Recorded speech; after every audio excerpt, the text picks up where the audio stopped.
Hey everyone, Judicial Watch President Tom Fitton here with our weekly update here on social media. Thanks for joining us as always. A lot to talk about. A major development in the Clinton email case. Hillary Clinton has appealed the court ruling that she must testify to Judicial Watch attorneys. I'll talk about that. Of course, I'll talk about the coronavirus issue. I'll give you our take on that. Plus, Joe Biden looks to be the nominee of the day, at least, for the Democrats in terms of their presidential contest. But Judicial Watch hasn't forgotten about all the scandals. We never stopped investigating. Our lawsuits are ongoing. I'll give you an update on that. Plus, disappearing Clinton text messages. You're not going to believe the lawsuits we had to file to get basic information on yet more Clinton records that are being hidden from us and you, the American people.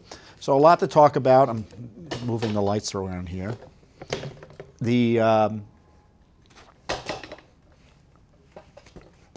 Excuse me. Let me move this down here. There we are. So, Judicial Watch, as I know, was received. Let me start over. Judicial Watch had a tremendous victory last week. A federal court ruled that Hillary Clinton has to testify to Judicial Watch attorneys about her emails, what she was told about it, how she was managing her records and things like that, the Benghazi attack records. She also, of course, opposed this, but the court overruled her. Cheryl Mills, her top aide at the time, and then the lawyer involved in destroying the emails, also has to come in and testify to Judicial Watch as well. There are two other witnesses that we are seeking to testify that the court ordered testify. And on top of that, we were authorized to issue a subpoena to Google to try to get the email records that one of Clinton's email vendors may have sent to Google. So a big victory on behalf of the rule of law, accountability. We had to overcome objections from the State Department, the Justice Department, Hillary Clinton, her colleague Cheryl Mills, but we got the victory. It was many years in the making in some ways. So the judge ruled that we had to depose her within 75 days. He set the discovery period within 75 days. So our lawyers immediately reached out to Mrs. Clinton's lawyers to get a time, and we weren't getting any response, but we did get the response today. It was a petition for writ of mandamus filed by Hillary Clinton and Cheryl Mills, or lawyers for each of the witnesses, with the United States Court of Appeals for the District of Columbia Circuit. So a mandamus action is, I guess, not technically an appeal, but practically speaking, you can think of it as an appeal. They're trying to get the court to step in a dramatic fashion to overturn a lower court ruling that Mrs. Clinton and Cheryl Mills have to testify. And literally, it just came in a few minutes ago, I think less than an hour ago or so. So I haven't been able to review it completely. But generally speaking, it looks weak. It looks weak. It looks like a desperate effort by Mrs. Clinton to avoid answering any questions, any tough questions about the Clinton email scandal. Now, of course, she was questioned by the FBI, not under oath, to be clear. And she was questioned by Congress. But no one questioned her in any significant way on the FOIA, how she understood her email system to be run, who was advising her as to what to do, what did she think was happening to all of her emails, what was the basis for that. The court wants a serious set of questions asked directly of Mrs. Clinton. And of course, rather than just submit to the questioning as directed by the court, they're appealing it through this writ of mandamus to the upper court, the appeals court. So this is what happens in federal court. You've got your lower court judges, like Judge Royce Lamberth, who ordered the ruling, or issued the ruling. And then above that, you have your district, you have your appellate court, your appeals court judges, typically known as circuit courts. And so they've moved it upstairs to appeal. And I don't think there's much chance it will succeed. What's interesting about the case is that Mrs. Clinton seems to suggest that the records she had were not subject to FOIA. She took them all. And so when we asked for them, they weren't at the State Department. So too bad, Judicial Watch. No FOIA applies here. And she's also pointing to a case that, believe it or not, the Trump administration brought to protect Hillary Clinton. We actually we brought the case, but the Trump administration took the position, the Sessions Justice Department and the Pompeo and State Department took the position that they shouldn't have to do anything to get any more records for Hillary Clinton. Not even send a letter from the State Department to the Justice Department alerting the Justice Department to the records issues. So the court saw all of this noise, at least the lower court saw that Judicial Watch had obtained all sorts of information and new information about Hillary Clinton's email system, that she was warned repeatedly, that in fact now we're getting that the Justice Department, Justice Department and FBI were finding new Clinton emails as recently as a few months ago. And instead, that Mrs. Clinton is going to the appellate court and saying, this case is moot. Moot, meaning no controversy, no case, it's all over. And Judge Lamberth, looking at the record, had called that position preposterous. And you know who else held that position? The Justice Department and the State Department. So I have to say I was surprised that Mrs. Clinton sought this desperate review of the upper court. And I say it's desperate. I don't think it's going to go anywhere, but who knows how the courts are going to rule. But it just shows you that Judicial Watch has to fight tooth and nail for every piece of information on the Clinton email scandal. We get a dramatic, historic ruling that Hillary Clinton has to be questioned under oath. It's pretty clear-cut. The evidence is overwhelming that she should be questioned directly by Judicial Watch. But still, the process allows her to appeal it in this fashion, and which is what she did. The question is there any merit to the appeal? Is there any merit to this writ of mandamus petition that she's filed? We don't think there is. And who also filed it was Cheryl Mills, who was her enabler, not only at the State Department, but help her destroy the emails when she was her lawyer after the fact, which is just rich. I mean, she knew, Mrs. Mills knew about the FOIA, knew about her email system while she was at the State Department, and then became the manager for Mrs. Clinton in terms of turning those records over and then destroying some of them once she became her lawyer in the private sector. Unbelievable. And of course, Mills received a immunity grant from the Justice Department during the email mess. So the judge, in response to that, was furious. He said, I don't understand. I was surprised that they did that, because he had found in a prior case Judicial Watch had with the Clinton White House, this goes back years, where emails went missing, that Hillary Clinton was directly involved in. She was a defendant in that case.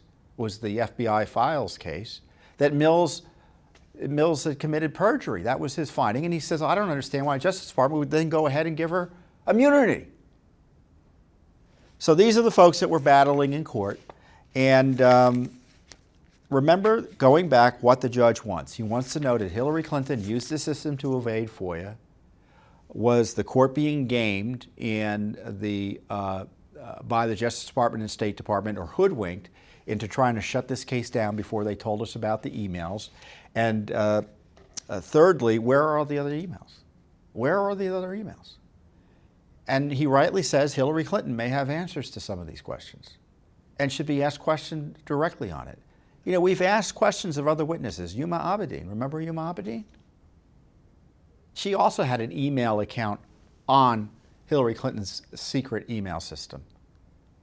And we're asking Abedin questions like this, and Abedin says, I don't know, you got to ask Mrs. Clinton. So that's what we want to do here. And so you've got this extraordinary development of Mrs. Clinton being having to be deposed, and now this desperate ploy by her lawyers to stop that from happening. So I don't know how this is going to work out in terms of timing. Under the court's original ruling, we were supposed to question her by May 16th. So the appeal may push us past that date, depending how quickly the appellate court acts here. And it's hard to tell. They could, in theory, just dismiss us out of hand, or they could set a briefing schedule, and we don't know how quick that briefing schedule will be. So I'll keep you updated. I mean, it's a big victory. If Mrs. Clinton thought it was a win for her and she wasn't nervous about the testimony, I don't think she'd be doing this gambit before the appellate court. So if you're look, the fact that we're here is tremendous, and I thank you for your support that gets us here, but it shows you that you can never stop supporting Judicial Watch, frankly, because the battles are always happening. If it's not one thing, it's another. And so Hillary Clinton is a major figure in our American public life, but it looked like she abused her position at the State Department in terms of upending the Freedom of Information Act, and that's just the most mild interpretation of her actions there. So Judicial Watch has been in the forefront of not only uncovering the email scandal, but actually questioning witnesses in a way that the FBI actually had to follow our lead on. Did you know during the FBI investigation of the Clinton email case, they were using Judicial Watch FOIA documents to question witnesses? Did you know that? So the big question is what the State Department's view is going to be on this now. Are they going to take no position, or are they going to come again in on the side of Hillary Clinton? What's ironic about this, as I said, they're highlighting previous Justice Department efforts to defend her as reason that we shouldn't question her. So this is what's frustrating at times about this situation, is that the Justice Department under this administration and the State Department under this administration has opposed us at every corner, at every pass, in terms of protecting Hillary Clinton. Everything we've done, they've opposed. Every step we've taken, they've opposed. To try to get more answers through discovery, they've opposed. To try to get the State Department to send a letter to the Justice Department saying, what about all these records? They opposed. Asking them to do their job to conduct a damage assessment of the potential leakage of classified information, some of which was the most sensitive in nature on her system. They opposed that.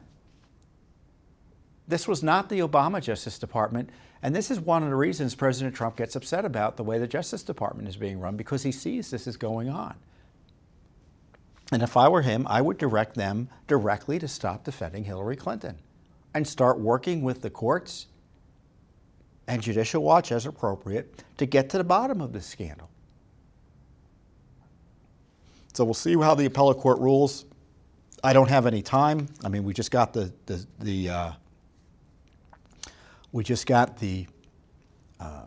filing a little bit ago, but we'll keep on fighting. And in the meantime, our other discovery will proceed. We'll get the subpoena out to Google.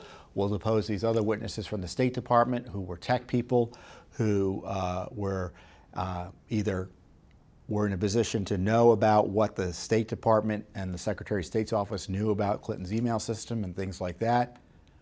And secondly, their response to Judicial Watch's Freedom of Information Act requests, which, by the way, was about Benghazi.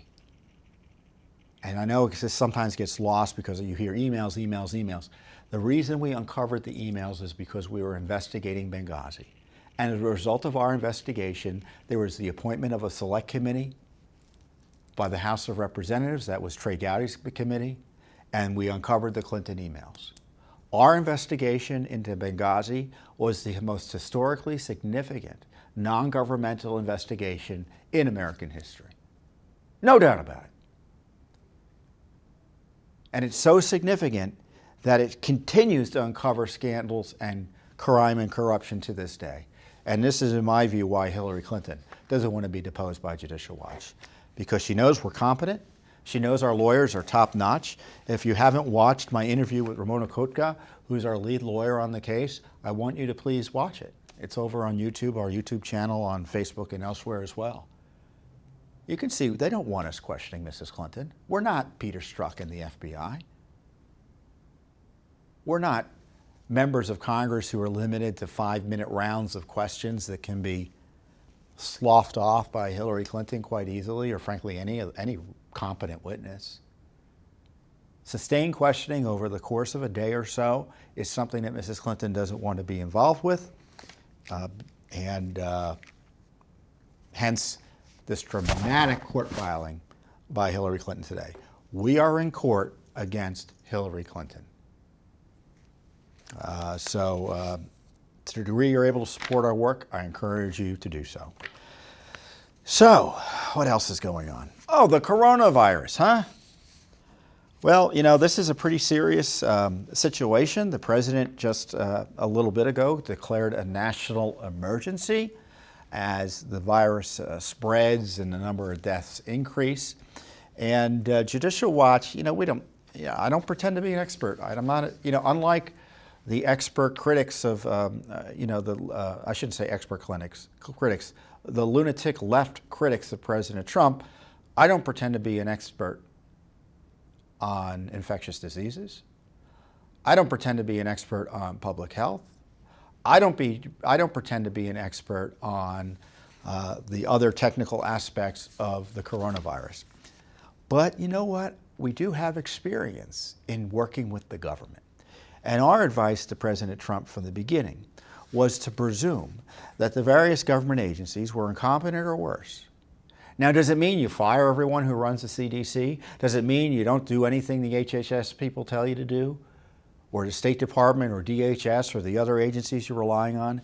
No, it means that you question everything they're doing and you always demand more and better from them. Because if left to their own devices, they won't do the right thing unless pressured.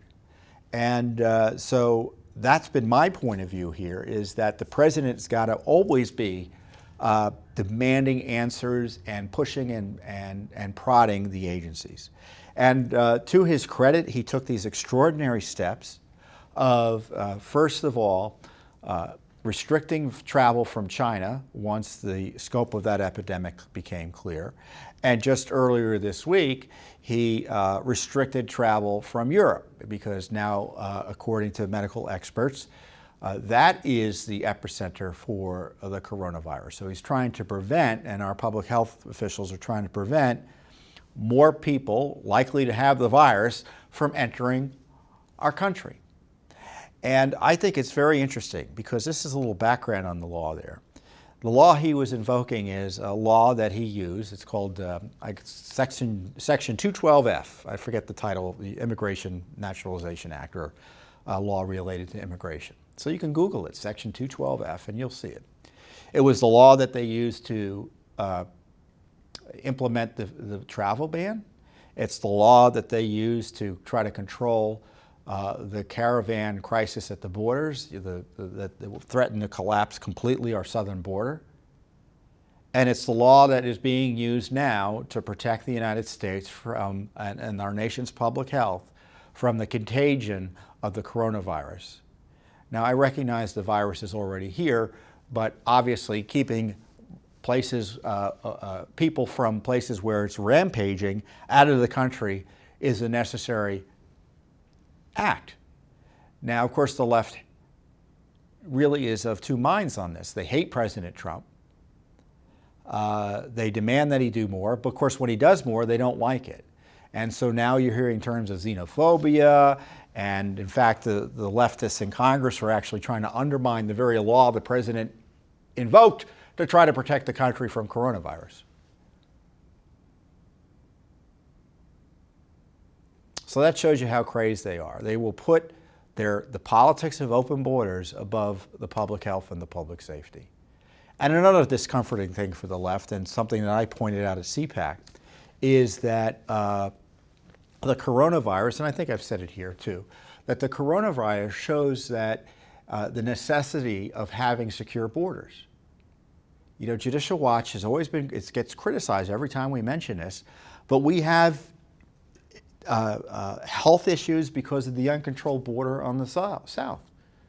People come across the border with diseases and health issues that are not typical to the United States, can be infectious in nature. And it's no criticism of the people carrying the disease to say, we don't want you crossing the border. If you want the public health to be protected, you need secure borders. The coronavirus shows you that. And I hope that reminds us all the need for secure borders. We need it for national security. We need it to preserve our way of life. Certainly economically. And borders are there to protect the public safety. And if we have no effective way of controlling the borders, all bets are off. I don't know what's going to happen in this coronavirus. I hope it gets controlled quickly, or to the degree it peaks, it doesn't peak as high as it could, so that we can handle and treat as many people as we can without the healthcare system having to do triage. But I tell you what's disturbing is to see the left kind of rooting for the coronavirus. That's what's disturbing to me. I know, yeah, they're going to say that's outrageous comment. But I was at CPAC. Many of my colleagues here were at CPAC a few weeks ago. CPAC is the Conservative Political Action Conference. I made a big speech there. I hope you saw the speech. It's a great speech. One of the attendees at CPAC came down with the coronavirus. And so there were literally thousands of stories about that. And the gleeful nature of the stories about how conservatives could get sick and die from the coronavirus, and how isn't that ironic, and isn't that karma, and all that crap, you wouldn't believe it. I want you to imagine being in a location where you're potentially infected or subject to being infected by the coronavirus. And when that becomes public, everyone rooting for the spread of the coronavirus. I mean, I want you to go on Twitter. I want you to go and look in the media and see the cackling going on among the left when the coronavirus is discovered at CPAC. So my colleagues and I, we weren't going crazy, we weren't panicking, but you get a little nervous. You're at a place where there was the coronavirus, at least one patient who evidently is recovering. You don't know. You didn't know the details. And to the degree we're seeing anything in the news about it, it's glee and, as I say, cackling about it happening. And I'm tired of that in our coverage. It shows you that this anti-Trump fever, this anti-conservative craziness knows no bounds. It really knows no bounds. Now, the president is, I think, getting a better handle on the situation with the coronavirus. The big gap, as I said, you can't trust the government, is that the CDC dropped the ball and the FDA dropped the ball on testing availability. They dropped the ball. They had these Obama-era rules that were being implemented and making it difficult to get tests up and running. They had plenty of forewarning that we were going to need massive testing, and it wasn't made available in a way that reassured the American people. So the president today and the administration is seemingly getting their act together and making testing more widely available by partnering with the public sector. So there are a few issues, I don't know how, we'll see how the coronavirus plays out, economically and all of that. But the bureaucracy always needs a strong hand, because as we see with the deep state attacks in the intelligence community, you just always need it. You need to be policing and second guessing them all the time. Secondly, the leftist media and leftist establishment and left-wing activists are rooting for the worst to happen to America. I mean, it's terrible to see, but that's the truth. That's the truth. And so Judicial Watch, we'll do our FOIAs on the coronavirus. We'll figure out what went wrong. We'll figure out about if China was improperly protected by any deep staters as this was emerging. So in the meantime, wash your hands. If you're of a certain age, avoid the places professionals are telling you to avoid. And I wish you the best in terms of your health, safety, and welfare here. So the other big news this week, there's so much going on. Joe Biden looks like is going to be the nominee for the Democrats for president. And it's a remarkable comeback. And Bernie Sanders and his supporters are probably very angry about how the Democratic establishment quickly rallied around Joe Biden to deny Sanders the nomination. Now, do I know Sanders isn't going to be the nominee? I don't know for sure, but it sure looks that way. So the question is about Joe Biden is that we're supposed to forget all the corruption he was involved in. Remember there was an impeachment? Do you remember that? It's just a few weeks ago. Do you remember that? Why the coronavirus is raging in China, Congress is hijacked by the coup cabal and frozen in an illicit effort to overthrow the President of the United States. So rather than doing their job, they're abusing the Constitution. And they were doing so in large measure to protect the Vice President, the former Vice President of the United States, Joe Biden. Remember, the impeachment was that the theory that President Trump had demanded accountability for corruption related to Joe Biden. And they were so desperate to distract from that underlying corruption that they tried to remove the president from asking questions about it. I mean, that's why I call it an obstruction of justice. The coup impeachment attack on President Trump was an obstruction of justice to protect Joe Biden from the consequences of his evident corruption, certainly as it relates to Ukraine. And when I say evident, I mean, look at the video where he boasts of threatening the removal of $1 billion in aid to get rid of a prosecutor who coincidentally happened to be investigating his son's company, Burisma. Burisma put him on the board, Hunter Biden, because his name is Biden, and they gave him money that was not commensurate with his experience. You know what you call that? Bribery, money laundering, conspiracy, all sorts of things. And there's plenty of evidence that the Obama administration was protecting Burisma up until the moment the president, and the deep state was protecting Burisma up until the moment the president was acquitted. As far as I know, they still could be. Because you know what? Are you aware of any investigation into the Biden scandals? Are you? What's the Justice Department doing? I don't know. Schumer just threatened 2 Supreme Court justices. Nothing happened. Hillary Clinton, more and more evidence of criminal conduct tied to her email server. Nothing happening. They're defending her. Pfizer reform. We're going to have Pfizer reform, everyone. We don't even know what happened. With the last round of Pfizer abuses, no one's in jail. No one's being prosecuted. I don't even think anyone's being seriously investigated at senior levels. But we're going to reform Pfizer. We should just ignore that. Oh no, there are increased criminal penalties for breaking the rules related to Pfizer. Huh, well, who cares? Because no one goes to jail for breaking the previous rules. So I get distracted.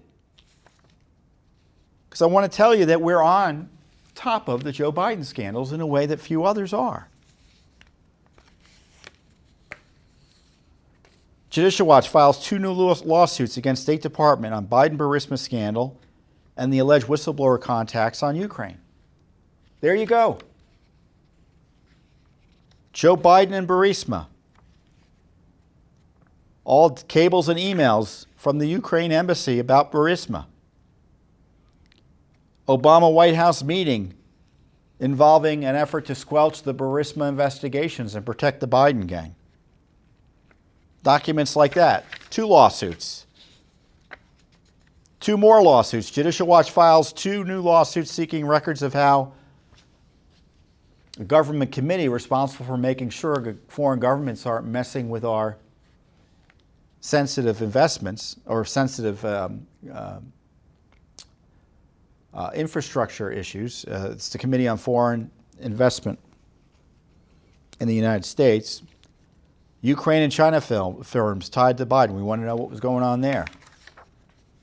Because remember, this China firm gave Hunter Biden's company a big in worth, everyone disputes the number, so I won't throw a number out.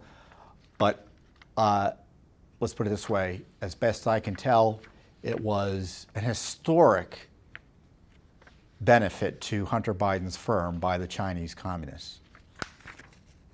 We're asking about that. The Committee on Foreign Investments in the United States. two investments by two companies tied to Joe Biden's son, Hunter Biden, Ukraine's Burisma Holdings, and China's Bohai Harvest RST BHR. In 2013,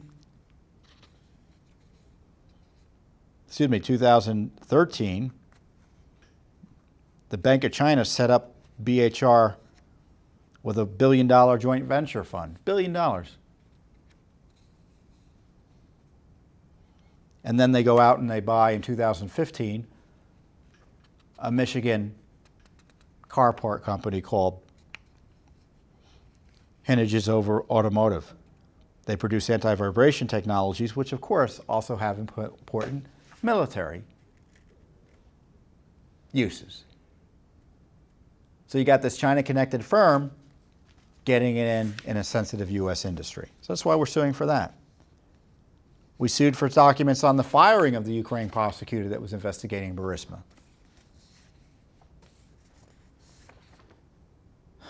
The former Ukrainian ambassador, Ambassador Yovanovitch, we had information directly that she was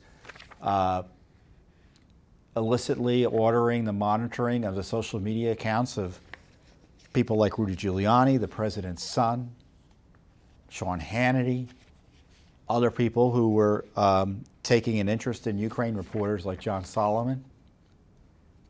And what information did they want to track on? You know, what were the keywords they were searching in terms of creating these illicit files? Biden, Soros, because the Soros-connected group in Ukraine was anti-Trump and pro and trying to protect Burisma, it looks like, as well.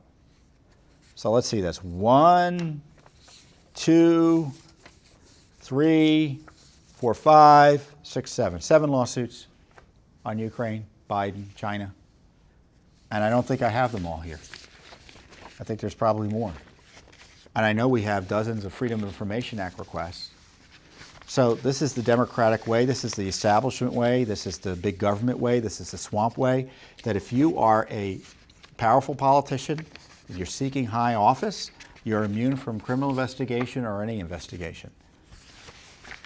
And if there is an investigation, it's going to be a pretend investigation, a la Hillary Clinton. So the question is the Justice Department going to continue to protect Joe Biden, or are they going to do a real investigation? And the question is the State Department and the various agencies we're suing going to protect Joe Biden by slow rolling the documents? I'm not aware that we've received any substantive responses to any of the document requests and lawsuits we filed here. They're covering up. They're covering up. So the media wants you to forget about the Biden scandals. Congress is not doing anything on the Biden scandals. Nothing. And once again, it's up to Judicial Watch. Step in, do the heavy lifting, actually go to federal court to try to get answers. You know, your running for office does not make you immune from scrutiny under the rule of law. We've got to get away from that. And in the case of Hillary Clinton, the rule is if you lose when you run for president, you're also immune because, oh, well, she's old news and we can't investigate her anymore. Who cares about that? You do. I know you do, because you support Judicial Watch. And we're not doing this because Biden is running. These lawsuits weren't dismissed when we thought Biden was going to be the loser. As of 2 weeks ago, Sanders is going to be the nominee. We didn't go to court and say, oh, forget about it. We're not interested anymore. These lawsuits are mostly about accountability over the deep state coup against the president and what they were trying to cover up and expose that. In addition to holding a powerful politician like Joe Biden accountable to the rule of law. So as information comes in that's worth sharing, I will share it with you. The media won't share it with you, but you can trust Judicial Watch to do, again, the education about what your government's up to and what corrupt government officials, seemingly corrupt government officials like Joe Biden are up to. So before I go, I got another Hillary Clinton story. And the judge, one of the reasons the judge gave us this, well, at least he noted it in the ruling. I don't know if he used it as a reason per se, but he certainly mentioned it. We had to sue the State Department for text messages of Hillary Clinton.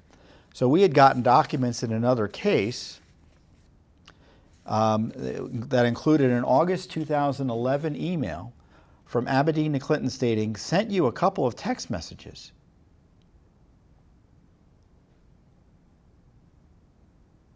And these emails, and we got that email because, as I said before, the Justice Department and the FBI supposedly are finding new Clinton emails even as we speak, more or less. So this is material that should have been turned over to us in 2014, 15, whatever the date is. And then they tell us they gave us all the Clinton emails they have, and then they just gave us this material in October of last year. And in it is indication that Hillary Clinton's using text messages to conduct government business. Now, did you see any text messages by Hillary Clinton being released by the State Department? If you did, let me know. But we haven't. So following up on this work, we filed a Freedom of Information Act request for all Hillary Clinton's text messages. And Huma Abedin, who sent her the text messages, and we got back a no document response. They didn't find any records. So, assuming that's a truthful response, or they looked where they were supposed to look, where are the records? They have an obligation to track government records like this and produce them under FOIA, so we sued. Where are Hillary Clinton's text messages? Are these more disappearing documents? And as you know, it's unlikely these documents ever really truly disappear. But it's Judicial Watch is filing lawsuits in court to get answers on this. I don't know about you, but if I were the State Department and I found out that Hillary Clinton had text messages, I would be proactively trying to find them and working with Judicial Watch to figure out what went on. Instead, they tell us, oh, we looked, there's nothing there, go away. Well, we're not going away, we're back in federal court. So, everyone wants you to move on, right? They want you to move on from Hillary Clinton. They want you to move on from Joe Biden. They want you to move on from Spygate. They want you to move on from crime you witnessed 2 weeks ago with Chuck Schumer threatening Supreme Court justices. They want you to move on from Adam Schiff's abuse of powers. They just want you to move on because they just want to keep on conducting themselves contrary to law, oftentimes in a criminal way, in a way that undermines our constitutional system, that seeks to overthrow it. And every time they get called out on it, they say, well, we're just going to move on. And we don't believe in doing that. And so that's why we're in court, federal court, holding them accountable. I'm not just going on TV to talk about this stuff as if I just have an opinion like everyone else does. And I'm not diminishing that. People have a right to and I'm glad people talk about these types of issues. But we're actually doing the heavy lifting in court. We're in court. Dozens of lawsuits